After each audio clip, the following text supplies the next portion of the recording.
finalement, ce qui est vraiment au centre de la démarche, qui explique tout depuis le début, depuis le début des années 60 jusqu'à aujourd'hui,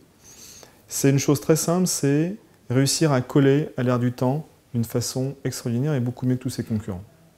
Alors, déjà coller à l'air du temps en termes de produits. Parce que quand les bas dimanches ont été inventés par Bernard Giberstein, c'était le début, on va dire, de la libération de la femme au début des années 60.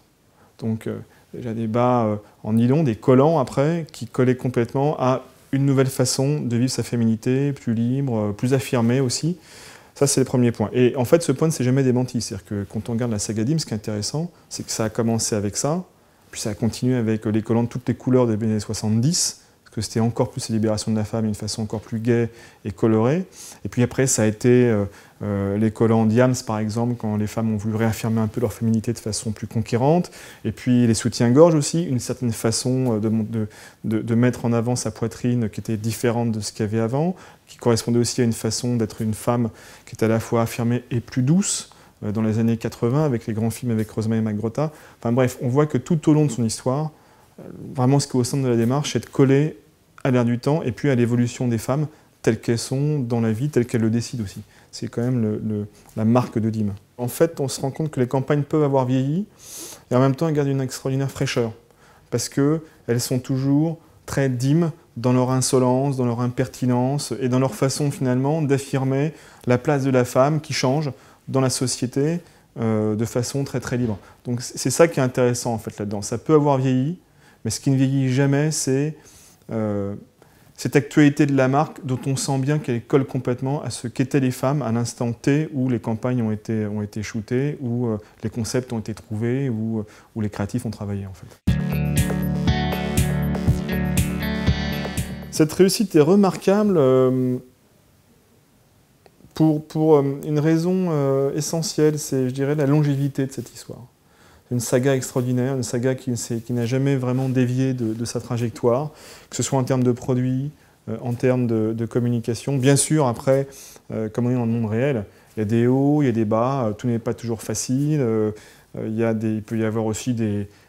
questions industrielles, il peut y avoir des produits qui sont moins réussis que d'autres, qui trouvent moins leur public, il peut y avoir des campagnes qui trouvent moins leur public que d'autres, mais quand même, depuis les années 60, on voit bien que là, il y a quelque chose qui trace son sillon et qui reste quand même toujours très en contact avec la réalité de ce que sont les femmes aujourd'hui, et pas uniquement les femmes, parce qu'il ne faut pas non plus oublier que, par exemple, Dim, c'est une marque qui a relancé le slip kangourou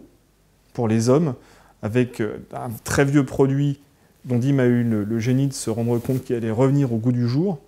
qu'il fallait le renommer, l'appeler tout d'un coup l'Australien, lui redonner un statut, lui redonner un glamour, et puis habiller tout ça avec une campagne de publicité extraordinaire, où pour la première fois à la télévision, on voyait un homme nu se baigner dans les vagues, ce qui était totalement rupturiste. Donc ça aussi, il ne faut pas l'oublier, quand on pense à la réussite de Dim, et ce qui est très inspirant, c'est que finalement, quelquefois, quand on écoute bien les gens, quand on colle vraiment à l'air du temps, quand on fait ce travail qui est en profondeur, d'essayer de comprendre ce que les gens attendent, ce que les gens désirent, ce que les gens fantasment aussi à un certain moment, on peut être très très rupturiste, et dans le marketing, et dans la communication, et pas gratuitement. Je crois que c'est une marque qui est toujours inspirante, parce qu'elle a une espèce de... elle garde une fraîcheur qui est quand même toujours présente. Après, c'est vrai que c'est plus compliqué aujourd'hui, parce que il y a une concurrence qui n'existait pas à l'époque où Dim s'est lancé, pas forcément d'ailleurs une concurrence en termes d'image, mais une concurrence très très produit, voilà, une concurrence en termes de distribution, donc c'est beaucoup moins facile qu'avant. Quand Dim s'est lancé, il n'y avait pas H&M, il n'y avait pas Uniqlo, on ne pouvait pas aller acheter des vêtements très très peu chers,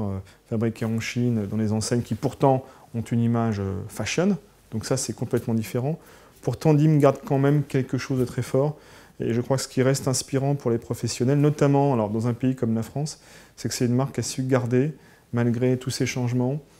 la capacité d'avoir un affect fort avec ses cibles, et de garder une espèce de proximité quand même culturelle qui est intéressante. Quand on pense à ce qui reste inspirant dans cette marque pour les gens aujourd'hui et pour les professionnels, on peut se dire aussi que ce qui reste inspirant, c'est cette capacité à avoir établi à un moment donné des traits identitaires qui sont encore aujourd'hui vivants, qui font encore aujourd'hui sens et qui créent quand même un lien très très fort avec les publics de Dim. Les 3 notes de Halo Chiffrin, à un moment donné, c'est une petite signature musicale qui est d'hymne, mais qui est plus que d'hymne aujourd'hui, qui est une époque, et puis qui est aussi une culture, qui est une certaine forme de la culture française, on pourrait dire. Déjà quelque chose de très très basique, mais qu'il faut quand même rappeler, il n'y a pas de bon marketing, il n'y a pas de possibilité de bonne communication, digitale, pas digitale, s'il n'y a pas un bon produit. S'il n'y a pas des choses déjà solides, s'il n'y a pas quelque chose à vendre aux gens, que les gens auront envie d'acheter parce que ça va, on va dire, leur apporter quelque chose de concret, de réel, de différenciant dans leur vie quotidienne. Dim, de ce point de vue-là, au départ, c'est quand même le collant, c'est le collant en nylon, c'est le collant de couleur, c'est des soutiens-gorge qui ne se faisaient pas avant, c'est un sous-vêtement masculin qui ne se faisait plus et qui a été, on va dire, remis dans le champ de la mode. Déjà, je dirais, le premier élément, c'est ça. Et puis après, le deuxième élément qui est inspirant, on va dire, encore aujourd'hui dans le monde de la communication et du marketing, et qui peut servir d'enseignement, c'est faire coller un langage, alors un langage de marque, publicitaire, mais pas uniquement, aussi, on va dire, dans les packaging, dans la façon de parler de la marque en général, dans toutes ces dimensions, faire coller un langage à une raison d'être de marque qui elle-même, on va dire, vient complètement irriguer des produits. Des produits qui apportent des réponses, qui donnent des choses aux gens dans leur vie quotidienne. Quand on repense au succès de la marque, il y a des années, quand j'étais encore personnellement un enfant, quand on voit l'historique de la marque, c'est extraordinaire de voir dès les années 60-70 à quel point ce lien entre une culture produit forte et une culture marque forte fait quand même le succès de tout ça de façon indéniable.